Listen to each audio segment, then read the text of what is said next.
Hello and welcome to the Congo Hour. My name is Trippy. Wayna isn't feeling well, so she's not here this evening. So we definitely want to wish that she gets better as soon as possible. My dad is also a little under the weather, so he won't be here for his Sammy's Corner segment. But we do have a very informative show for you this evening. As always, we'll have our funeral announcements, we'll have some community news, we'll have some birthday shout-outs, and we have two interviews.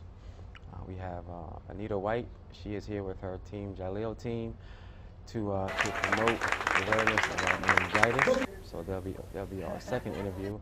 But first, we have a partnership between Out of the Ashes and Shortridge School.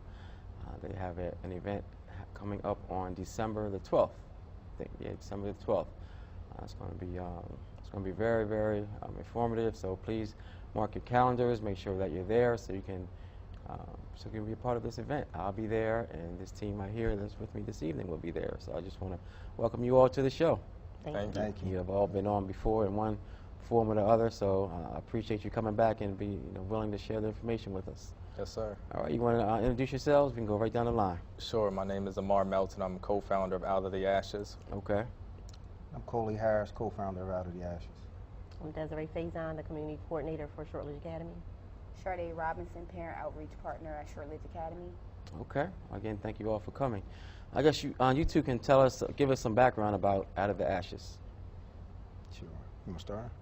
Yeah, so Out of the Ashes is a presentation that me and my father created.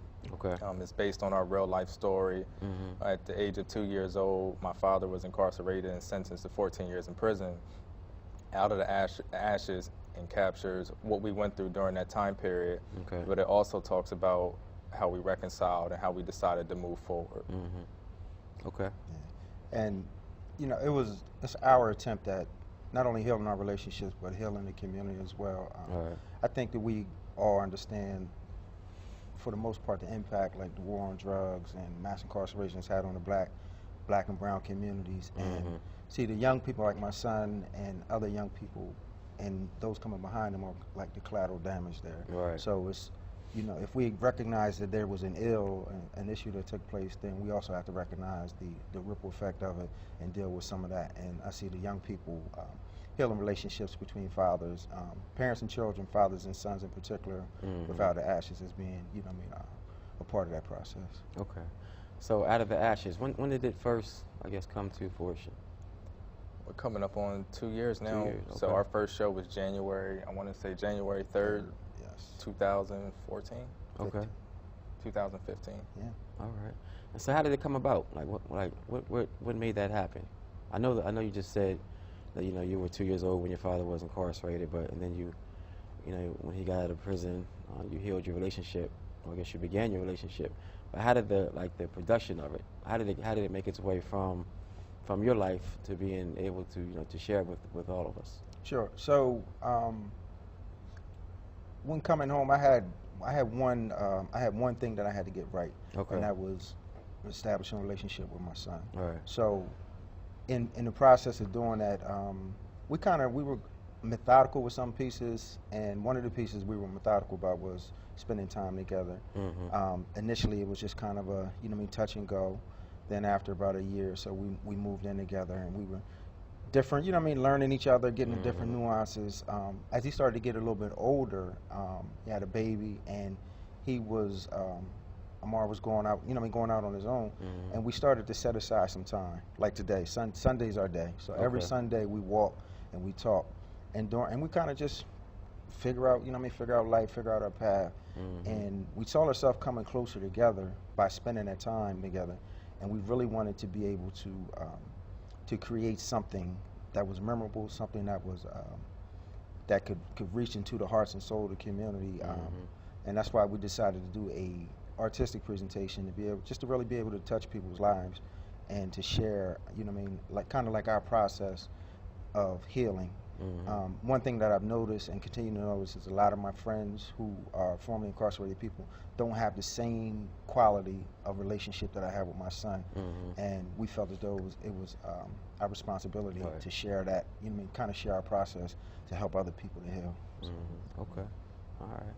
So on December the 12th, you're going to have a presentation of Out of the Ashes at Shortridge. Yep. Okay. Yes. So how did that come about? Ms. Faison, she reached out to me to come and do. They said they wanted to do a presentation, something for the families there. So I went and met with Ms. Faison, and me, Patty, kind of coordinated with it with Ms. Faison and Charday as well to try to bring us to Shortledge Academy. And after we left, after the first meeting, I left, and it dawned on me that my son actually went to Shortledge. You know, at the time I didn't realize, and I said, how appropriate is it that, you know, we come back to the school where he was at. He and I have never stepped in. He went to that school. I asked him today. He was there for 5 years, and we have never stepped in that space together ever. You know what I mean? So when we go there, will be the first time. So, and I thought that was real powerful. And I just see, you know what I mean, just like, you know what I mean, just God bringing things full circle for us to go in there. One might assume that like these young people may not, you know what I mean, people, you just don't know. You never know. You know what I mean? So when my son was going there, Mara was going there, I don't know if anybody even knew what he was going through. So. Okay. Ms. Faison, you do a lot. You do a lot at Shortledge as far as community outreach. You want to just give us some of your background? Well, my background is I actually have been working at Shortledge Academy since March 2012. So the school year was winding down. So my biggest thing that I wanted to accomplish for the school year as it was closing was to form relationships. So that's the biggest thing as a community school coordinator, that I encompass that relationship and that trust building with our families. So outside of that, we do academics, we help with enrichment, and we also help with community engagement and families and parental involvement. So my biggest piece of the pie to that school is just making sure that families are involved, they know they can come into school, that we're welcoming, and that we try to access resources for them and services for their children that they may not be able to afford, or sometimes things that they, you know, need to know more about. And the biggest thing is when I contacted Mr. Harris, I wanted to celebrate families for the holiday season. So it's Christmas coming, not just because, you know, we're getting gifts, but because, you know what, some families are grieving. Some families do have families, parents or somebody that's incarcerated. So I want to celebrate this time to make sure people understand that people are hurting. And then I know Coley brings that healing piece, and I wanted to also encompass the dads as part of this. So we're going to celebrate families on that night, and then we're going to have the presentation afterwards. But what in celebrating families, we have VIP parents. We're going to celebrate kids who have been accelerating in reading. What's VIP parents? Very involved parents. VIP. Okay. So we're going to make sure that they get recognized for being involved. Accelerating reader is another component in the school. So we're going to celebrate those top readers. We have about 50 kids who are doing well in reading and excelling in that accelerated reader process. Positive behavior support. That's a PBS component for kids who, you know, have some challenges with behavior, or they're also doing good, so they award them with different prizes and celebrations, but I want to make sure they get recognized. And dads, so I try to do an acronym for dads, daring and devoted, because I want to make sure that, again, all the people who are part of our Shortledge community get recognized for something. All right. Ms. Sade, how are you? I'm good. You doing all right? So what's your involvement? I'm a parent outreach partner at the school, and so my job is to get connected with the parents so they can be a little bit more involved in their children's learning, whether it be resources for housing, electricity, the list goes on. Calling people on the phone, just saying, hey, parent-teacher conferences are this week, just sending you a reminder. So I'm constantly on the phone to make sure they know. You know, I'm there to support them. Whatever questions they have, I'm there to answer. And she's a great support. She is. And I also have 2 children that attend Shortledge as well. So if you could send a message to any parents who have children, not necessarily at Shortledge, but just have children in school, what would it be as far as their involvement in school?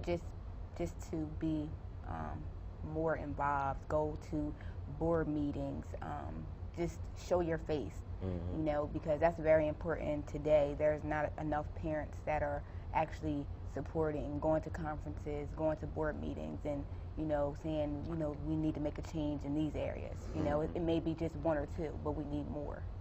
The level of parental involvement is increasing, I will say, but the biggest thing is the engagement part. So that's what Sade is talking about in terms of involvement. Means you show up to an event, whether it's sports related, it could be something that we're having that's a fun event.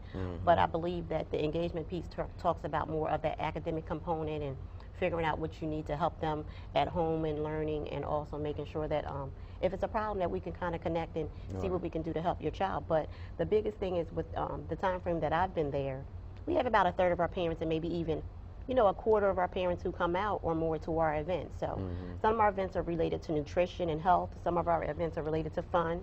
Some of our, our open houses. But the parents have really become more involved, but now we need to up the ante, up that level to engagement. Okay. All right. So on December the 12th, what can families in the community look forward to? Anybody can answer that question. Fun. I guess you all can answer. It'll be fun. I know there's going to be two parts to it. There's going to be Colleen and Morris part, and there's going to be another part. You said before their presentation. The celebrating fun, we're going to have fun. Okay, so what's going to happen? I'm not going to surprise people, but I want to have a soul train line, and we're going to root the kids on and root the parents on, and we're going to have a lot of fun. Okay. Miss Wooten's going to help with that, that. So oh, of course. We're going to have a lot of fun. It starts at 5:30, and it should be over about 7:30. But Mr. Harris and tomorrow have Q&A right at the end. Yep. So do parents have to RSVP, or anybody can come, or it's just parents, or like who's invited? Well, that was a big concern for us because of the capacity of the school, and we wanted to try to open it to the public, but at this time it's just for Shortledge and Warner families and siblings who are maybe at the middle school and high school level. Okay. So the capacity in Shortledge is very small because we don't have an auditorium, so RSVP is very encouraged to make sure that they have a seat there and make sure we have enough space. And how can they RSVP? We have a flyer that's going around to the parents and everything, and I definitely make sure we do in-person contact, and we also have a robocall, but some people do respond to robocall, some people don't, but the flyers have been already sent home. Okay, all right. So I guess, and then for the presentation, what can we look forward to? We give it our all in every presentation, but with this one, I feel like we're gonna go the extra mile, especially like as my father mentioned, this will be our first time stepping in that space together. I went there from 1st grade to 5th grade, and awards and ceremonies and everything where I didn't have my father at my side to kind of root me on, or just to be there for encouragement. So that I got a feeling it's going to hit me, and I'm translate it right through to my presentation. Yeah. We don't want to give away too much. We want people to come and get it firsthand. Yeah. But tell us, if you don't mind, tell us, I guess how you felt growing up, if you can remember. Yeah, absolutely. I was fortunate. I had my grandparents and my mother in my life, and they did everything they could to keep me sane and with a normal life and do the things that other little boys do. Okay. There was a lot of confusion around.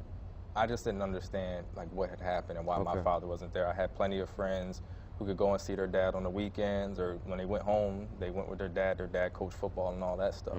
And I had my grandfather, and that was just kind of life for me because I'm 2 years old. I didn't know, and as I grew up, that was normal to me. And when I thought about, where's my dad, or why isn't my dad in my life, there was a lot of confusion. Okay, all right. So when your father came home, were you excited? Were you? Oh yeah. Were you? Okay. Yeah, absolutely. Did you have any hard feelings towards him? Not at all. Okay. All right. Not at all. I was definitely excited. All my life I see my friends doing stuff with their dad, and you see it on TV and all that. I couldn't wait to get my shot. Yeah. Yeah, that's good. And then Coley, you want to just tell us, how? I know that must have been. I can't even imagine how you felt just knowing you have a son, and you couldn't be there for him, and then you finally coming home, and now all this. Yeah, it was. So being away from him, I had a couple different feelings. First thing, it was the biggest failure, of my life. Not being there to raise my son. That was the biggest failure. That was a hard thing to deal with. But I had to kind of work through that stuff to, make sure that, just try to come out on the other end better. I felt like I knew him and his heart and his soul, who he was as a young man. And I really wanted to protect him and make sure that he didn't make some of the same mistakes that I made. Right. Not just as far as being involved in the streets, but also not being afraid to take opportunities and to take positive risks. Right. I want to make sure that he had that kind of comfort and support to be able to do that. Coming home, I really didn't know what to expect. Yeah. I just, I still remember the first day He came to see me when I was in the plumber center. You know, I mean, I got this 16-year-old kid looking at me, and it's just like, just looking at me in my face. I hadn't seen him for a few years, and it was amazing. The sense of responsibility was great, but it was something that I was looking forward to. That, you know, I mean, I was really looking forward to that, and it was like, I got to get this right this time. So, and going from that through this, it's just it's a continue. It's a beautiful process. It's a beautiful. What would your message be, Coley, to parents, especially fathers out there, who aren't necessarily who aren't separated from their children, who do have access to their children, but don't take advantage of it, like fathers who aren't a part of their children's lives for whatever reason, because the relationship with their child's mother or whatever it may be. What message would you send to them? You gotta prioritize and figure out what's important. You know what I mean? One of my mentors, Ed Fountain, he would always say to me, you know what I mean, you got three sides. You got what's right, what's wrong, and then what's important. And you know what I mean, that's important. You know, you got to find a way to have that relationship with your child. Like it's never too late. Right. You know, it may be some damage there that has to be worked through. It may take some time, but you have to deal with that process and deal with that, because it's a learning and a healing, not just for the child but for yourself as well. And I encourage men to be courageous and to take that chance and expose yourself. You know, you're gonna be vulnerable. You may get your feelings hurt for not being there. You know what I mean? Being there for your child in the capacity that they need you. But you got to be willing and open to accept that. I think that comes along with being an adult, being a man. You know, you're gonna sometimes you might get hurt. Your feelings may get hurt, but you got to do it anyway. You know what I mean? You got to be courageous. Particularly trying to save our children, our young black men. We see the ramifications of, you know what I mean, a lack of strong guidance, parental guidance, and just having positive male role models in the community now with all the shootings and the violence. I would argue it's a direct correlation between that and fathers not being in the children's life. So. Okay. All right. I guess we can try to get a recap of December the 12th. Who wants to do? I guess we can. You two can give us a recap of what we're going to bring to the table, and then Desiree and Sade can give us a recap. Sure. We bring our artistic healing experience, bring a powerful, dramatic presentation in the form of a play, but dealing with real life issues and the healing process between a father and a son who's been separated for an extended period of time due to incarceration. Okay. We're celebrating families. All right. Shortridge Academy Wildcats. And I also want to mention that we're also we're recognizing kids who have Did you just perfect. growl? Was that like He a did growl? growl. The Wildcats. Where the Wildcats at? But listen, we're gonna we have 127 kids in the school have perfect attendance. So we're recognizing them too. So that's a big deal. So we're celebrating families, and we're going to also make sure that we have a little bit of healing and a little bit of, some impact, because it's an emotional time for everybody. Okay. Come on out, 5:30. 5:30. December the 12th. Give us the address for Shortridge, please. 100 West 18th Street, around the corner from Brandywine Zoo. Okay. So parents and families have to RSVP, or we just prefer yes, that we they prefer them to RSVP because of the seating capacity. So if we do have space open, we'll definitely make sure that people, we extend it to others. But right now, Shortridge and Warner and extended families at other high schools and middle schools. Okay. And they should have already received something in the mail or in their child's book bag or something, right? Okay. Did you want to give a contact number? Anyone want to give any contact numbers or email? Well, the school's phone number is on the flyer, 651-2710. Okay. And then they also can call Sade. Her extension is 123. So she's handling a lot of the phone calls, and we definitely have other community partners that we're partnering with that also partner with the school. We're going to try to bring some grieving and therapeutic people there at the table, and some of the partners that we already have at the school during the event. So it's not just outside the ashes and what we're doing, but we're also bringing some community partners if we want to have some other services and resources for families. So give us that number one more time, please, Ms. Faison or Sade. 651-2710, extension 111. Okay. And you two want to give out any of your information, just in case people want to maybe see if you can be a part of their something, one of their projects? Yeah, absolutely. If you're not able to make it to this one, you can definitely follow us on Facebook at facebook.com/The Out of the Ashes 2015. You can also check us out on our website, outoftheashesllc.com. Okay. All right, ladies and gentlemen, I appreciate it. Thank you. Appreciate Thank you. you. See Appreciate you it. on, see you on Happy the 12th. birthday, bro. Oh, thanks, Oh, man. happy Appreciate birthday. it. Yeah. Appreciate Happy that. birthday. Yeah, sing to me. Okay. Y'all didn't really mean happy birthday. Y'all can't sing to me? I can't see. Y'all can't Happy sing it? birthday. Oh, never mind. Now you asked for it now.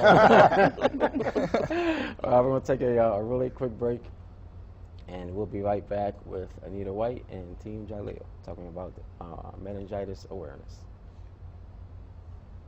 Hi, I'm Kim, and of course, at Congo Funeral Home, I will help you pre-plan your funeral. So sometimes that seems just a bit confusing because you get all these titles. But basically, if you want to plan ahead, which everyone should, you should call me and I'll help you plan. So for those of you who don't have insurance or want to take care of paying for your funeral in advance, I can help you do that. We come up with real easy monthly payment plans. Does not matter what your health conditions are. So if you're saying, do I have to take a test? Do I have to? Nope. All we have to do is get together and decide what it is you like. For those of you who have policies and you want to just give some instructions, let your family know what you want to do, I'm here to help you do that as well.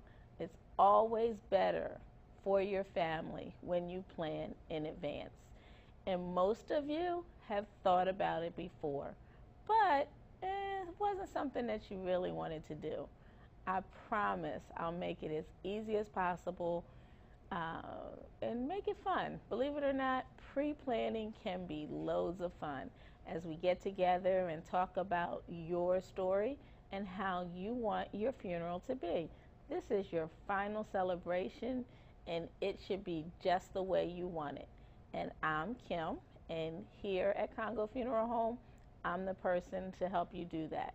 So again, basically, it's two ways. One way where we make payments and we get it all paid for. I forgot to tell you about the best part of that. You get it paid off in 10 years. So some people have been paying insurance for the past 30, 40, even 50 years. But with our plan, you're only going to pay for 10 years. Some people say, well, I already have insurance, and that's fine too. Because what you're going to do is we're going to get together and still go over exactly what you want in your funeral. So either way, please call me, email me, or just get on our website and put your information in the pre-planning link, and I will help you get it done. Thank you so much. All right, welcome back. I hope that you enjoyed our first interview. And now we have some of Team Jaleel here, and they are going to give us just some updates with what's going on with Team Jaleel, and help us to be more aware of meningitis. So we're going to start off with Anita White. Welcome to the show. Thank you, Trippy. How are you? I'm fine, and you? I'm doing all right. That's good. So, well, I guess before we go to the interview, I just want everybody to be, just to be prepared, because before we go off the air, everybody's going to sing happy birthday to me. So I just want you to... Oh, no. Just, No, we're not Trippy, no. You blew that. I don't want to catch y'all off guard. We're not singing happy I want birthday to you, everybody to be Trippy. ready. Because you are tripping. Well, welcome to the show, everybody. So let's let everyone introduce themselves first. Okay, I'm Okay. Anita White, and I'm All right. Jaleel's mother. Okay. I'm Anissa Bryant, and I'm Jaleel's sister. I'm Monica Livingston, and I'm Jaleel's cousin. I'm Lorraine Williams. I'm his aunt. Okay, just make sure you hold that mic up close. I'm Kenneth Everett. I'm his martial arts instructor. Shanika Perry, his cousin. Okay. All right. Well, welcome again to the show, and thanks for coming out. Thank you. All right. So, Nita, you just want to give us some background? Sure. We made this brochure as a family, meningitis awareness. The purpose of us doing it was because when we first found out about meningitis, we actually thought, it was Jaleel presented as he had flu-like symptoms. Okay. So when he went to the hospital, I was under the impression that he had the flu. Okay. So as time went on, 8 hours had went by. He went in on July the 12th. His birthday was July the 19th. and on July the 24th, he had passed away. So what happened was we didn't know a lot about meningitis. Right. So as the doctors were telling me day by day by day what was going on, I was researching. I went to Google. What do? You know, you don't have any other resources. You know, I went to Google. I started typing things in. I'm trying to figure out how to save my son's life. I don't know what to do. I'm listening to doctors telling me that this is the antibiotic we're using. It may or may not work. So now I'm trying to find antibiotics, you know, and I'm doing everything I can to save his life. Well, as time went on, it was July the 24th, and the doctor had called me in and said to me and my husband that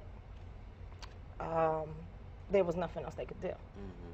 So at this point, everything that we were planning, which was a birthday party for Jaleel, turned into a funeral. So of course we were all in shock, and we were just kind of like, what took place at this hospital? You know, like what went on? And especially with him thinking he had the flu. Well, as I researched meningitis, I found out that the meningitis looks like the flu. Okay. There are different symptoms like a stiff neck, high fevers, a rash. They're asking me all these questions about, well, did he have this? Did he have that? And I'm like, no, he had a headache, and it was like a week ago. So I gave him Tylenol, which any parent would. You know, that's our normal thing, right? You get a headache, we give you Tylenol. I thought, I went to him like mom do, you know, hi baby, you okay? He said, yeah, mom. He was back to normal. So I was out of town. So with me being out of town, I thought the best thing to do was send him to the hospital, you know. And then when he got there, I was expecting he'd be there overnight. By the time I get home, he'll be fine. And everything just went downhill from there. So it took them 8 hours to find the meningitis, because a spinal tap is not something they do right away. Okay. Jaleel did have confusion. However, with the confusion that Jaleel had, he was cussing. And with the cussing, you know, I'm not sure if everybody was taking him serious, because, you know, seriously, he is black. And I'm not trying to be smart or funny, but at the time, you know, here he is, a black male, cussing. I'm not there. You know, they don't know what kind of mom I am. You know, I'm not playing no cussing. You know what I mean? So, you know, I'm like, he's cussing. Who's cussing? You know what I mean? I'm doing everything I can. I'm trying to FaceTime him. You know, and then I finally get the ER doctor who tells me, oh, don't worry. This happens all the time. You know, it seems like an allergic reaction to something. Okay, I'm all right now, you know. So then as time went on, I call and they tell me that Jaleel is going into ICU. At that point, I freaked out. I didn't know what to do. You know, I'm out of town and my son is in ICU. What do you do? You know, and I panicked. You know, I just totally panicked. I was like, what do you mean ICU? He has the flu. Why would somebody go to ICU for the flu? So now they're explaining to me that they did a spinal tap. Okay, well, why didn't you do a spinal tap in the beginning? What happened?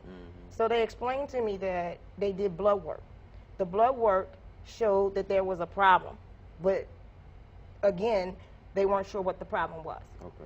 Then, like I said, I was in ICU. I get there, and Jaleel had a major seizure, and from that, he never spoke again. So Jaleel spent his 13th birthday, because he was 12 when he went in. He turned 13, and he was only 13 for 5 days. So when he turned 13, he was unconscious. So we spent that time, you know, like I said, I was Googling, and I was trying to figure out what to do.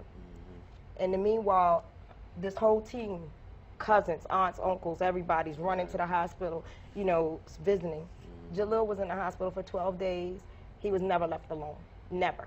Not 1 minute. Between my mother, my sisters, even my uncles, cousins, his brothers and sisters, never left alone. And Kenny, his sensei, has known Jaleel since before he was even born. I carried Jaleel, and I brought Kenny to explain to you what kind of life Jalil had, because it's important for you to understand that he is a 13-year-old little boy full of life and contracted meningitis, and we're not sure how or why. I was going to ask you that. We never know. You don't know how the person contracts it.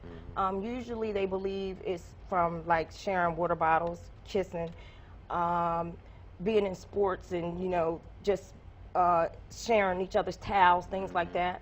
Okay. Nobody could actually give me like, oh, he drank water and this is how he got it. It's just not possible, they said. Okay. All right. So, guess Kenny's up next. Sensei. Well, first, let me just say I want to commend Anita on all the courage that she's displayed through this whole process, and even to come on today to try to enlighten other people on what she's going through and what her family has been through. I think that takes a lot of courage. So I just wanted to acknowledge her for that. Then, to think about Jalil, Jalil walked into my class at 3 years old, and I wasn't even taking 3 years old. We have a very strict policy about 4 and up. But right, if you know anything about Nita, I was getting phone calls. Every time I walked in the dojo, she was there at the door with Jalil, and she would just say, Kenny, he's ready. And I'd look over at Jalil, and he had this little bounce about him, like this little jump. Like, without saying the words, he was really saying, like, look, I am ready. So with that combination, I took Jalil in, and sure enoughly, he was ready. And, he just went to work, and I think it's something about being under, consistent instructions with someone. The whole class starts with courtesy, we end with a courtesy bow. The structure is centered around discipline that really helps a person develop and find themselves and, find out, develop their courage. And so he was just, the life of our class, the whole class. I have 40, 50 students. But the whole class almost centered around Jalil, because it's like everybody instantly became his, his uncle, his father, whatever it was. We was all protectors of this little energized guy. And, he stayed like that as he grew up, in the martial arts. I started seeing him do other sports.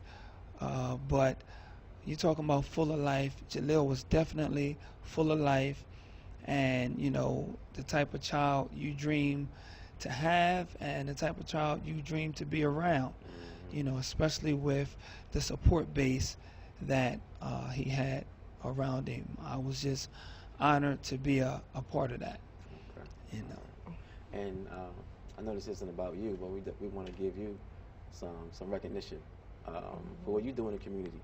And so give us your contact information, because you do so much more than get people in shape and teach them karate or whatever discipline it is. You do a lot more than that. I mean, you instill in young people, like you just mentioned it. You instill courage and pride and discipline. So we definitely want to give you your props, and I just want you to give people your contact information. Well, thank you for that, Trippy. I appreciate that. We can be reached at 302-293-2185. Our website is www.gojurobics.com, and that's all I want to say about that. All right. I want to get back to Jalil. He's an awesome dude, but thank you so much for that. I know some other people want to talk. All right. So let's go to his sister next. She already has a mic. You doing okay? Okay, I'm fine. Okay. All right. So what kind of brother was Jalil? Jalil was actually a very good brother. I technically raised Jalil. Okay, all right. Good, the truth be known. Put me out there on national TV, right? But Jalil was a great brother. I wouldn't trade him for the world. He got on my nerves, truly, but he was a great brother. Yeah, he was full of life, he was energetic, was all over the place. Never sat down. Always had to tell him to do something 110 times. He hated homework for the most part. Yeah, we all did. But for the most part, he was a wonderful, beautiful person. He impacted a lot of people. People that I didn't even know from when he passed. I didn't even realize how much of an impact he did have until he passed. But he was a great person. Yeah. Okay. All right. And his cousin is also here. All right. What's your name again? Annika, Annika. And how old are you, Annika? 18. 18. All right. And what kind of cousin was Jaleel? He was funny. Really funny. He was annoying sometimes. Very annoying. But he was fun. I miss him. Okay, yeah, I know you do. And we also have some ladies in the back who want to talk about Jaleel. I'm going to pass the mic, Kenny. Hi, Terry. How are you today? Well, we're going to talk about Jaleel. Jaleel was a high, energetic, happy young man in which everybody loved to be around. And the sadness was that he did contract meningitis, and it was diagnosed with something that we never even thought that he would have had. He contracted the meningitis that an older person would have contracted. So therefore, they didn't know to even look for that in the very beginning. And he will greatly be missed.